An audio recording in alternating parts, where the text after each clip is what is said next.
Pour vous parler de la prééclampsie sur l'aspect biologie et biologie cellulaire, il faut rappeler quelques notions. La prééclampsie est une maladie spécifique de la grossesse et plus précisément du placenta, puisqu'elle disparaît à l'accouchement et il n'existe donc pas de modèle animal de cette maladie. Elle résulte initialement et dans l'état des connaissances actuelles d'un défaut d'invasion trophoblastique qui va rester superficielle, ne permettant pas le remodelage des artères utérines et qui va mener à une placentation défectueuse. Elle combine nécessairement une réponse maternelle inadaptée sur un terrain maternel prédisposé avec des notions d'antécédents gestationnels ou d'antécédents familiaux. Sur le plan syndromique, c'est donc une maladie qui va apparaître au second trimestre de la grossesse et qui va associer un signe biologique, à savoir une protéinurie, associée à un signe clinique, au moins un signe clinique, l'hypertension artérielle. La protéinurie constitue donc le premier biomarqueur de cette maladie, biomarqueur historique. Pour comprendre le défaut d'implantation, il faut là aussi revoir quelques étapes de l'implantation physiologique. L'implantation, elle démarre à la fin de la première semaine de développement, lorsque le blastocyste qui a épuisé ses réserves arrive dans la cavité utérine. Ce blastocyste va s'apposer, puis adhérer et ensuite envahir l'endomètre maternel. Il va s'enfouir dans cet endomètre et s'entourer d'une masse, d'une coque trophoblastique dans laquelle vont apparaître d'abord les villosités choriales primaires, remplacées ensuite par les villosités choriales secondaires, puis les villosités choriales tertiaires. Cette villosité choriale tertiaire, qui vous est présentée ici sur le schéma, c'est l'unité structurale et fonctionnelle indispensable au fonctionnement du placenta humain. On distingue la villosité flottante, ici schématisée en vert, avec le tissu trophoblastique vileux, et la villosité ancrée, ici schématisée en rouge et en bleu, avec le tissu cytotrophoblastique extravileux.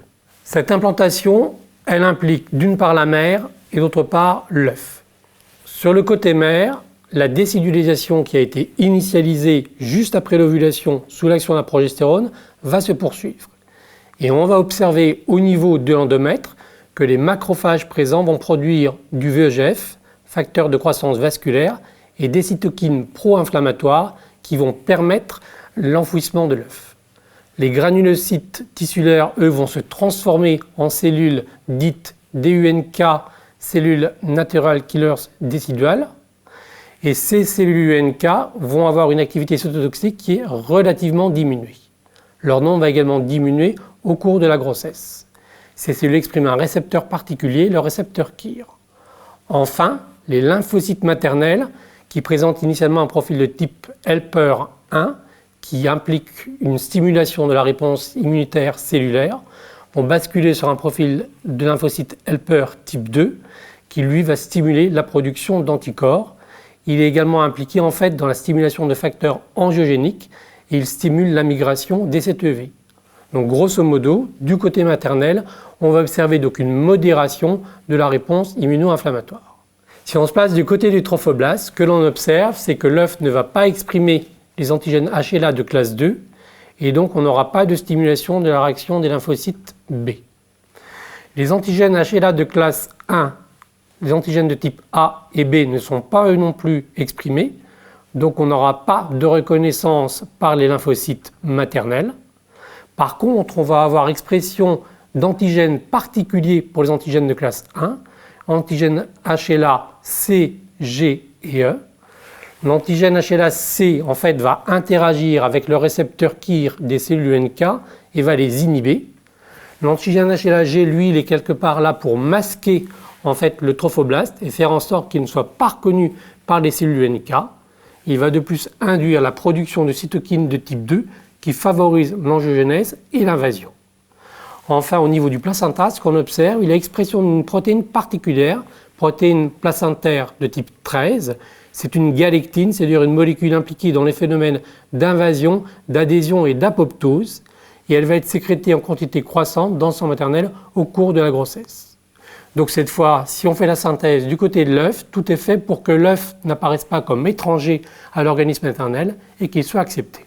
Qu'est-ce qui se passe dans la prééclampsie ? Et bien en fait, dans la prééclampsie, cette acceptation de l'œuf par l'organisme maternel va mal se passer.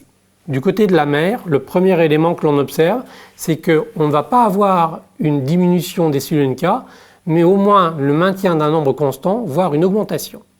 De plus, ces cellules NK, elles vont avoir en fait un phénotype particulier puisqu'elles vont exprimer un récepteur KIR qui est modifié et donc on aura une mauvaise interaction avec les antigènes du trophoblaste.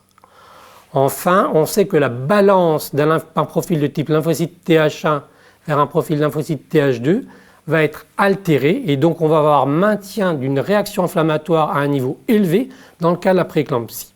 Cette réaction inflammatoire élevée se caractérise notamment par une surexpression de la voie du TNF-alpha et de son récepteur de type 1. Du côté de l'œuf, là aussi en fait, on a un certain nombre d'anomalies. D'une part, on va avoir une diminution de l'expression du HLA-G. On va avoir une surexpression d'un type particulier du HLA-C, le type C2. On aura une diminution de la protéine de type PP13. Il y a toutes ces anomalies qui vont faire que finalement le trophoblaste va être reconnu quelque part comme étranger par les cellules NK. On observe aussi une dysrégulation des protéases qui sont des enzymes exprimées à la surface du cytotrophoblaste et qui permettent au cytotrophoblaste d'invahir. Et en fait, cette invasion qui va être perturbée, elle implique des protéases comme la PAPA, protéine plasmatique de type A, les Adams protéines ou les métalloprotéases MMP.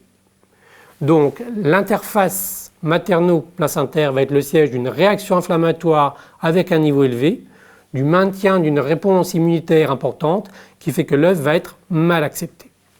Est-ce qu'on dispose à l'heure actuelle de biomarqueurs de ce qui se passe localement in situ, biomarqueurs qui soient informatifs? En fait, pas vraiment. Ce qu'on a observé, c'est que dans le sang, il va y avoir une diminution de la PP13 parce qu'on aurait synthèse d'une protéine qui est instable ou dégradée. On aura une diminution de la PAPA puisqu'on a une diminution de l'expression des protéases invasives et de même on a une diminution de la DAM12. Et puis la seule façon d'accéder à ce qui se passe in situ, ça serait de faire une biopsie d'endomètre, mais c'est un geste particulièrement invasif. Ce geste-là permettrait d'évaluer en fait les populations cellulaires, les UNK et les médiateurs produits. Cette invasion et cette implantation qui vont être déficientes vont mener à un défaut de placentation. Et la placentation, sa qualité dépend essentiellement du développement de la villosité choriale qui vous est présentée ici. Cette villosité choriale, qui est l'élément structurel et fonctionnel du placenta, pour bien se développer, en fait, elle coordonne deux processus simultanés. Un premier processus qui correspond au développement vasculaire, combiné à un deuxième processus qui est le processus de différenciation du tissu trophoblastique. S'il fallait résumer en une diapositive le développement vasculaire, ce développement vasculaire très schématiquement il comprend deux étapes. La première étape c'est la vasculogénèse qui démarre très précocement dans les premières semaines de la grossesse et qui en fait consiste à partir des angioblastes à produire des vaisseaux primordiaux. Il va y avoir en fait sous l'action de différents facteurs un phénomène de recrutement, de prolifération et d'induction de ces angioblastes qui va mener donc aux vaisseaux primordiaux qui vont ensuite migrer. Et puis schématiquement on démarre une deuxième phase, la phase d'angiogénèse, où là, à partir de ces vaisseaux primordiaux, par des processus de bourgeonnement et de scission, on va créer en fait de nouveaux vaisseaux qui vont ensuite maturer, se différencier, s'assembler pour former tout un réseau. Le développement vasculaire qui vous a été présenté de façon schématique avant, en fait, il reprend différentes étapes d'angiogénèse, de vasculogénèse, qui va faire intervenir des facteurs qui sont plus ou moins intriqués. On sait qu'au départ, il y a implication de facteurs de croissance, le facteur de croissance fibroblastique, impliqué dans le recrutement et la prolifération des angioblastes. Il va y avoir ensuite intervention d'autres facteurs de croissance vasculaires, les VEGF, facteurs de croissance placentaires, PLGF, et leurs récepteurs de type 1, impliqués dans les phénomènes de prolifération de migration cellulaire, récepteur de type 2 qui lui sert à moduler la fraction bioactive de ces facteurs. Il y a aussi implication du FGF, facteur de croissance fibroblastique. Pour l'étape d'angiogénèse vont être impliquées les angiopoïétines de type 1 et de type 2 qui sont des facteurs impliqués dans la maturation et la stabilisation des vaisseaux et les récepteurs de type 1 et de type 2. Et enfin intervient également des facteurs tels que le TGF, Transforming Growth Factor, et leurs récepteurs, les endoglines, dont il existe une fraction soluble, la soluble endogline. Alors est-ce que le dosage de ces facteurs peut être informatif et est-ce qu'il est réalisable? Oui, on s'est intéressé notamment au FGF21 qui serait augmenté dans la prééclampsie. On a également parfaitement caractérisé une augmentation de la fraction soluble du récepteur de type 1 du PLGF, le SFLT1, qui s'associe à une diminution de la fraction libre du PLGF. On a également caractérisé au niveau du sang maternel une augmentation des angiopoïétines de type 1 et de type 2, et on observe une diminution de la fraction soluble de l'endoglyne avec une perturbation des taux de TGF bêta 3.